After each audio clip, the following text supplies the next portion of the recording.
বিসমিল্লাহির রহমানির রহিম।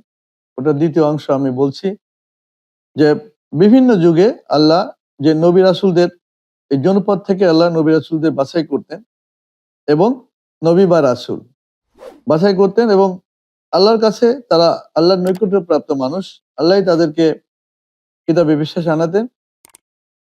কিতাবে বিশ্বাস আনান কিতাব দিয়ে তাদেরকে সৎ পথ দেখিয়ে সরল পথে পরিচালিত করতেন এবং বিশ্বাসীদের নেতৃত্ব দান করতেন। তো এটাকে প্রাচীন গ্রিস ভাষায় হারমেস বলা হচ্ছে। মিশরীয় ভাষায় থট, সংস্কৃত ভাষায় ঋষি, আরবি ভাষায় নবী বা রাসূল বা মুবাশশিরান। আরবি শব্দ নবী, রাসূল, মুবাশশিরান একই অর্থে আল কোরআনে ব্যবহৃত। আরবি নাওয়া, রিসালা, বাসিরান শব্দের অর্থ সংবাদ, বাণী বা বার্তা ও সুসংবাদ। আরবি ভাষায় এই তিনটি শব্দ সমার্থক শব্দ হিসেবে ব্যবহৃত হয়। সুতরাং নবী, রাসূল, মুবাশশিরান এদের মধ্যে কোনো পার্থক্য নাই, একই শব্দ আল্লাহ ব্যবহার করেছেন। এই নবী রাসূল আমাদের মধ্যে একটা ধারণা আছে যে নবী রাসূল যাদের উপরে আল্লাহর কিতাব নাজিল করেছেন তারাই শুধু নবী। না, আল্লাহর কিতাবে আল কোরআনে আল্লাহ এটা বলছেন। আল্লাহ বলছেন যে এক ধরনের নবী রাসূলের উপর আল্লাহ সরাসরি ওহী নাজিল করতেন। ওহীর মাধ্যমে নাজিল করতেন, পর্দার আড়াল থেকে দূত পাঠিয়ে নাজিল করতেন। কারণ কোনো মানুষেরই মর্যাদা নেই যে আল্লাহর সাথে তারা কথা বলবে। সরাসরি কথা বলার মর্যাদা কোনো মানুষকে আল্লাহ দেন। মূসার সাথে আল্লাহ কথা বলেছিলেন কিছু দূরত্ব থেকে, সেটা আমরা সবাই জানি। তা ওহীর মাধ্যমে নাজিলকৃত বাণীসমূহ দিয়ে কি করতেন নবীদেরকে? নবীদেরকে নবীদেরকে বা রাসূলদেরকে বিশ্বাস আনাতেন এবং বাণীসমূহ যথাযথভাবে তাদের সামগ্রিক জীবন ব্যবস্থায় পালন করাতেন এবং আল্লাহর বাণীসমূহ বহন করাতেন। আল্লাহর বাণীসমূহ হুবহু মানুষের মধ্যে প্রচার করাতেন। মানুষের মধ্যে যাদেরকে কিতাবের বাণীসমূহের মাধ্যমে সৎ পথ থেকে সরল পথে পরিচালিত করতেন আল্লাহ, তাদের নেতা বানাতেন এবং আল্লাহর বাণীসমূহ সমাজে প্রতিষ্ঠা করার জন্য এবং বাস্তবায়ন করার জন্য আল্লাহর পথে নেতৃত্ব দিতেন। তাহলে এই সমস্ত কিতাবপ্রাপ্ত রাসূলদের উপর আল্লাহ যে বাণী নাজিল করতেন, সেটাকে আল্লাহ বলছে যে আল্লাহর বাণী প্রতিষ্ঠা এবং বাস্তবায়ন করাই হলো মূল কাজ। মূল কাজ একজন বিশ্বাসী মানুষের মূল কাজটা কি? আল্লাহর কিতাবের বাণী যদি কিতাবের কোনো ভিত্তির উপরই থাকে না, আল্লাহ বলছেন যে ভিত্তির উপরই থাকবে না যদি তার বাণী প্রতিষ্ঠা করতে পারে। মুহাম্মদ সাল্লাল্লাহু আলাইহি ওয়াসাল্লামকে আল্লাহ বলছেন এবং ইহুদি বা খ্রিস্টানদেরকে একই কথা বলছেন যে কিতাবপ্রাপ্ত মানুষ ভিত্তির উপরই থাকবে না যদি আল্লাহর বাণী তারা তাহলে সেই বাস্তবায়নের নেতৃত্ব দানকারী কি কাউকে আল্লাহ রাখবেন না? 500 বছর, 1000 বছর, 1500 বছর, 2000 বছর পর পর আল্লাহ এক একজন নবী রাসূলকে কিতাবপ্রাপ্ত কিতাবের বাণী দিয়েছে। তাহলে অন্তর্বর্তীকালীন সময়ের জন্য আল্লাহ, মধ্যবর্তী সময়ের জন্য আল্লাহ কি করেছেন? অবশ্যই নবী রাসূল পাঠিয়েছেন। আল কোরআনে সেই কথাগুলো আহ বিভিন্ন বিভিন্ন ইস্যে আল্লাহ বলছেন। দেখেন, যে কথা বললাম যে সূরা সূরা মাইদার ৬৮ নম্বর আয়াতে বলতেছে, হে নির্দিষ্ট কিতাবের বলো, রাসূল সাল্লাল্লাহু আলাইহি ওয়াসাল্লামকে বলছেন যে নির্দিষ্ট কিতাবের মানুষেরা তোমরা কোনো ভিত্তির উপরেই নাই যতক্ষণ না তোমরা নির্দিষ্ট তাওরাত, নির্দিষ্ট ইনজিল তোমাদের উপর যেমন আল কোরআন নাজিল করা হয়েছে তা প্রতিষ্ঠা করো। সুতরাং প্রতিষ্ঠার জন্য নেতৃত্ব লাগবে। নেতৃত্বের জন্য মুহাম্মদ সাল্লাল্লাহু আলাইহি ওয়াসাল্লাম তো ছিল শেষ কিতাবপ্রাপ্ত রাসূল। এখানে বলছেন বিভিন্ন আয়াতে আল্লাহ বলছেন যে এই নবী রাসূলরাও ছিলেন।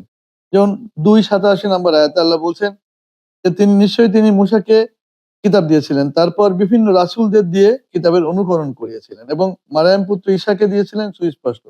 মানে মূসার পরে ঈসা পর্যন্ত, ঈসা সাল্লাল্লাহু আলাইহি সাল্লাম পর্যন্ত, মুসা সাল্লাল্লাহু আলাইহি সাল্লামের পরে ঈসা সাল্লাল্লাহু আলাইহি সাল্লাম পর্যন্ত মাঝে আরো অনেক নবী রাসূল ছিল এবং নবী বা রাসূলকে আল্লাহ দিয়েছিলেন এবং এরকম অনেকগুলো আয়াত আমি এখানে দিয়ে দিয়েছি যে আপনারা পড়বেন। আমার ফেসবুক পেজে এগুলো আমি দিচ্ছি। আর কথা তো আমি ইউটিউবে দিচ্ছি।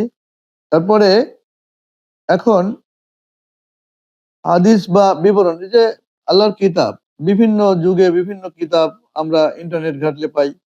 তার মধ্যে আমরা আ দেখা যায় যে এই কিতাবগুলো কিন্তু কোনটাই আল্লাহর পূর্ণাঙ্গ কিতাব হিসেবে বা পরিপূর্ণ কিতাব হিসেবে নাই। বিভিন্নভাবে এটাকে বিকৃত করা হয়েছে। বিভিন্ন হাদিস, বিভিন্ন বিবরণ লিখে এই কিতাবকে ব্যাখ্যা করে কিতাবকে ধ্বংস করা হয়েছে। কিতাব যখন আমি বলেছিলাম যে আ ১/১ অবশিষ্ট রাখেনি। এমন অবস্থায় চলে গেছে। কেন গেছে? সেটা হলো একসময় তো ভাষা ছিল না, বর্ণমালা ছিল না, বাক্য ছিল না। ওখান থেকে ধর্মের ভিতর থেকে, কিতাবি বলে বিশ্বাসীদের ভিতর থেকে একটা শ্রেণীর মানুষ, পণ্ডিতরা শুধু নিজেদের স্বার্থে এই কিতাবকে তারা ধ্বংস করেছেন। এবং আমরা যদি দেখি বিভিন্ন চীনের 64 শতকরা 64 হেক্সাগ্রামের যে কিতাব কিং ওয়ান সিকোয়েন্সটা, আইসিং যেটাকে বলা হচ্ছে, তারপর অষ্টত্রিমাত্রা কিতাব, চাইনিজ ভাষায় বাগুয়া, তারপরে কোরিয়ান ভাষায় এই যে হ্যাঙ্গল, এরকম বিভিন্ন কিতাব। আমি বললাম যে গ্রিসের যে থিওগনি, তারপরে পূর্বাভাসের কিতাব টার্কিশ ভাষায় লিখিত Irk Irk Bitig, the book or omens, the book divinations, তারপরে বিভিন্ন যে কিতাব তাওরাত, ইঞ্জিল, আভেস্তা, তারপর ঋগ্বেদ, এই সমস্ত কিতাবকে আজ জুবুরিকে, একই কিতাব, আমি বলছি একই কিতাব আল্লাহ নাজিল করেছিলেন, এবং পুরাণেই তার স্বীকৃতি দিয়েছে আল্লাহ, এবং একটি কিতাব আরেকটি কিতাবের সত্তা। সেই তারপরে গিঞ্জার আব্বা, এই সমস্ত কিতাব থেকে যে ধর্মগুলো বিভিন্নভাবে ব্যাখ্যা করে, যে ধর্মগুলোর কথা মানুষ জানে, সে ধর্মগুলো, যে ধর্মর নাম কি, ধর্ম নাম হলো হিন্দু ধর্ম, ইহুদি ধর্ম, খ্রিস্টান ধর্ম, জৈন ধর্ম, শিখ ধর্ম, পার্সি ধর্ম ইত্যাদি ধর্ম।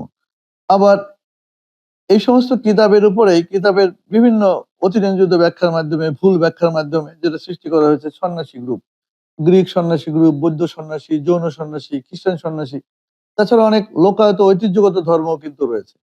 সেগুলো সামান ধর্ম, এসব বিভিন্ন ধর্মের নাম আছে। চাইনিজ তাওবাদ, কনফিউসিয়াসবাদ, জাপানের সিনোটো ধর্ম, ইউরোপের বিভিন্ন আঞ্চলিক ধর্ম, লোকায়ত ধর্ম যেগুলোকে বলা হয়, ট্র্যাডিশনাল ধর্ম রয়েছে। আল্লাহর কিতাব আল কোরআনে আল্লাহ দিন ও ইসলাম সম্পর্কে কি বলেছেন, সেটা আমি সে আয়াতগুলো এখানে আপনাদের দিয়ে দিয়েছি। যে আল্লাহ বলছেন যে তোমাদের জন্য এই নির্দিষ্ট জীবন ব্যবস্থাকে আল্লাহ মানুষের জন্য চয়ন করেছেন, এবং মুসলিম হওয়া ছাড়া তোমরা মারা যেও না। বলছে জীবন ব্যবস্থার দিক দিয়ে কে উত্তম, কে অধিক সুন্দর, সে হলো যারা আল্লাহর দাসত্বকারী, আল্লাহর রং তারা পরিগ্রহণ করে।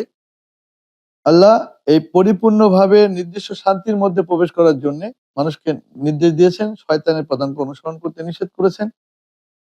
আল্লাহ বলছেন যে যে আল্লাহ মানুষের জন্য যে জীবন ব্যবস্থা বা শান্তির জীবন ব্যবস্থা চয়ন করেছেন, তার মধ্যে যদি মানুষ থাকে তাহলে তাহলে সে শান্তিতে থাকতে পারে, বিশ্বব্যাপী মানব সমাজ শান্তির মধ্যে থাকতে পারবে।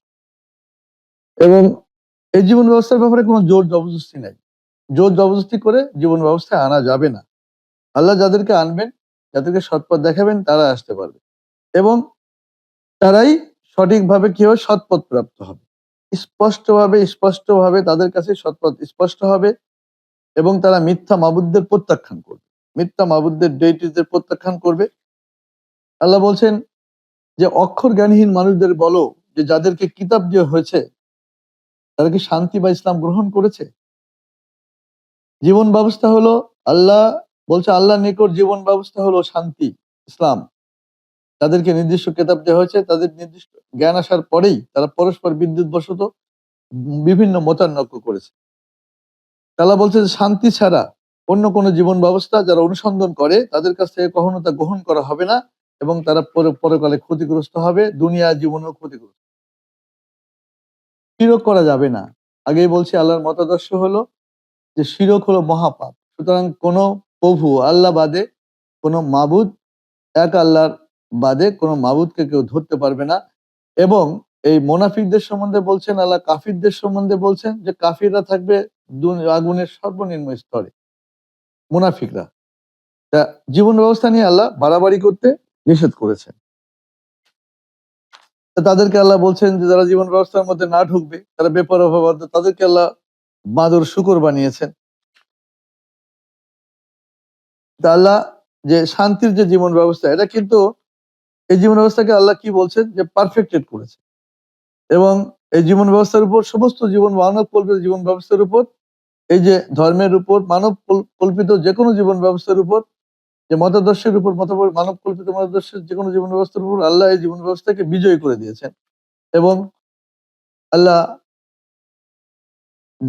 বলছেন যে আল্লাহর দাসত্ব করতে হবে, এবং জীবন ব্যবস্থার উপর সুপ্রতিষ্ঠিত থাকতে হবে, এবং বহু মাবুদধারীদের অন্তর্ভুক্ত হওয়া যাবে না। যে আল্লাহ এই জীবন ব্যবস্থার বিষয়ে কোনো কঠিনতা আরোপ করেননি। জীবন ব্যবস্থায় আল্লাহর দাসত্ব করতে হবে এবং জীবন ব্যবস্থায় আন্তরিকভাবে থেকে শান্তির মধ্যে, তাহলেই শান্তিতে মানুষ থাকতে পারবে। সত্য জীবন ব্যবস্থা, এটাকে আল্লাহ বলছেন সত্য জীবন ব্যবস্থা। আল্লাহ বলছেন যে এই শান্তির দিকে যাদেরকে আহ্বান করা হচ্ছে মানুষকে, আল্লাহ যাদের পথ দেখিয়েছেন তাদেরকে শান্তির দিকে আহ্বান করা হচ্ছে। আল্লাহ বলছেন যে এই জীবন ব্যবস্থা প্রতিষ্ঠার জন্য যুদ্ধ করার কথা আল্লাহ বলছেন। যুদ্ধের বিষয়টা আমি পরে বলবো। তাহলে আমরা যেটা আল্লাহর আল্লাহর কিতাবের সর্বশেষ সংস্করণ, পরিপূর্ণ সংস্করণ আল কোরআনে, কিন্তু মুহাম্মদ সাল্লাল্লাহু আলাইহি সাল্লামের উম্মতদেরই শুধু দিনকেই ইসলাম বলছেন না, একই জাতি এবং তাদের দিন, সমস্ত রাসূলের উম্মতরাই, সমস্ত কিতাবে বিশ্বাসী মানুষরাই, মানুষদের দিন হলো একটি দিন এবং সেই দিনের নাম হলো ইসলাম। মুহাম্মদ সাল্লাল্লাহু আলাইহি সাল্লামের উম্মতদের দিনের নামই শুধু শান্তি বা ইসলাম নয়। মানুষ যদি শান্তি চায় সামগ্রিক জীবন ব্যবস্থায়, তাহলে পরিপূর্ণভাবে মানুষকে আল কোরআনে বিশ্বাস আনতে হবে। আল্লাহর কিতাবের সর্বশেষ সংস্করণে বিশ্বাস আনার কোনো বিকল্প নেই। সবাইকে ধন্যবাদ।